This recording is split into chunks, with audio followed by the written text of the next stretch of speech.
Welcome to News Around. If you value honest storytelling from behind the velvet ropes of fame, subscribe now and consider tapping the join button to help us keep bringing exclusive human moments into the light. Now, this is the story that stopped a city. Under the incandescent glare of stage lights and the lingering applause of an audience still buzzing from an unforgettable set, Cemre Arda stepped into a smaller, rawer spotlight, the one pointed by press photographers waiting outside. She cradled a bouquet, petals slightly damp from the evening bustle, and for a heartbeat the world expected the usual ovations and rehearsed smiles. Instead, in a voice that carried both quiet conviction and an almost protective calm, she pronounced a phrase that transformed rumor into reality: "I am proud of my husband." Those 6 words did something tabloids had been chasing for weeks. They collapsed conjecture into clarity. The press cluster froze, lenses still as if to buy time for comprehension. This was not a coy tease, nor a throwaway line to placate a hungry crowd. It was a deliberate, unembellished declaration, an affirmation of a relationship reclaimed, and of a partnership made public on the couple's own terms. What made the moment extraordinary was less the headline-grabbing noun husband and more the tone in which it was given. There was no triumphalism, no practice room bravado. The firmness of her delivery suggested a resignation that had matured into pride, and that had been forged in private storms. In a culture that often weaponizes intimacy into gossip, to stand before the world and speak so plainly takes an uncommon courage. A few meters away, unobtrusive and respectful, Gökberk Yildirim watched. He did not rush forward to manufacture a cinematic embrace. He waited, an absence of showmanship that said more than any staged kiss could. When the two finally converged, the exchange was hushed and intimate, a whispered line, a spontaneous smile, and a steady hand that closed around hers as if to claim not attention, but solace. The cameras captured it all, of course, but what they recorded on tape could not seize the gravity of a couple who had evidently traversed friction and chosen to walk out together. For those who had followed the couple's private turbulence, the reveal operated like an emotional punctuation mark. Sources close to the pair said that this reunion did not sprout overnight nor from a grand reconciliation tour. Rather, it had been cultivated through difficult conversations and small acts of repair away from flashing bulbs. The concert statement was less a performance than a final syllable of a long, private paragraph that both had chosen to end publicly. Those who witnessed the pair's exit reported scenes that read like the opposite of celebrity spectacle: a calm stroll to a waiting car, not a shouting of declarations but soft applause from a small, respectful crowd, and in the vehicle's interior, a gesture so ordinary it became unforgettable: Cemre resting her head on Gökberk's shoulder, Gökberk's hand closing around hers. No sonorous speech followed. The quiet, embodied intimacy, the kind that carries weight precisely because it resists display, became the image people shared again and again. If there was a turning point that evening, it was the moment Cemre repeated, this time more softly and to no one but herself, "I'm proud of him." That second utterance carried a different charge, less a claim to the cameras and more a private benediction. The phrase hung in the air like a benediction, and those near enough to catch it described the exchange as if it were an intimate confidant's seal rather than a scripted line. This evening's significance did not end at celebrity rehabilitation. In unexpected ways, the public reaction traced a societal hunger for models of love that resist commodification.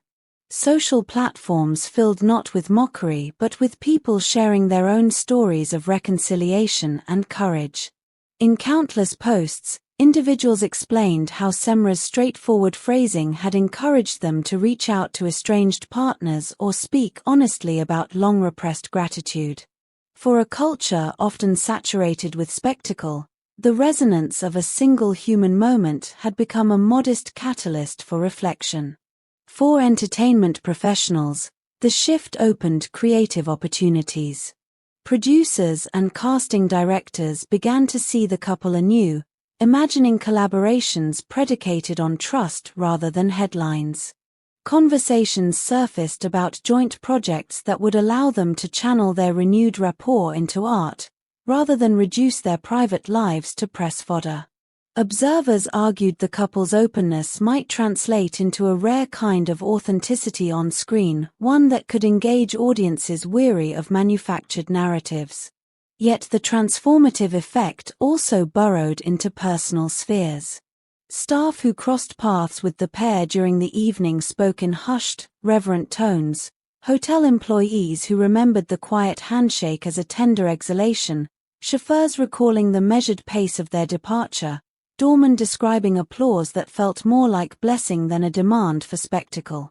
Each retelling emphasized the same core: what transpired was not an item on a gossip column but an intimate recalibration between two people whose public lives had long been the subject of scrutiny. As the evening settled into memory, one small detail continued to circulate among fans and media alike. After entering the privacy of their vehicle, Cemre purportedly repeated the phrase once more, "quieter now," and without any audience. "I'm proud of him." To those who overheard, the repetition signaled the difference between a public line and a personal truth. The phrase belonged to both domains. It answered the press and, more importantly, reaffirmed the couple's internal ground. In the weeks that followed, the couple's image steadied, reframed by that night's image of modest affection. The tabloids, temporarily disarmed, turned toward analyses that mapped the potential ripple effects: collaborations, a renewed public image, and the possibility that a measured, honest approach to private reconciliation could set a precedent among peers. For Cemre and Gökberk, the ramifications were simpler and quieter: trust slowly rebuilt in acts rather than announcements. They continued, not with a series of declarations, but with choices, shared appearances that favored subtlety, interviews that avoided prying, and gestures that prioritized comfort over spectacle. Gradually, the public ceased to demand the melodrama it once craved. Instead, it began to accept the couple's right to privacy as part of their newfound authenticity. If this human moment spoke to you, subscribe to our channel and hit the join button to support in-depth stories like this. Share your thoughts under this video. How does public reconciliation shape your view of celebrity relationships? Your voice matters in our community.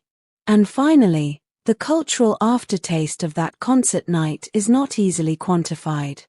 Hashtags trended. Clips amassed views. Columns reoriented. But beyond metrics, something more enduring rippled outward. A modest example of what happens when two people decide, collectively and publicly, to stop hiding and to stand for each other with humility. It was not a theatrical reconciliation staged for applause, but a measured, human decision: to be together, to speak plainly, and to let their actions speak louder than rumor. This was Newsaround's full account of the night Cemre Arda transformed weeks of conjecture into a quiet, unassailable truth. If this story moved you, support our work by liking, subscribing, and joining our community. Together we'll keep telling the human stories behind the headlines. Until next time, stay compassionate and stay curious. This is News Around, where life's small declarations become the moments we remember.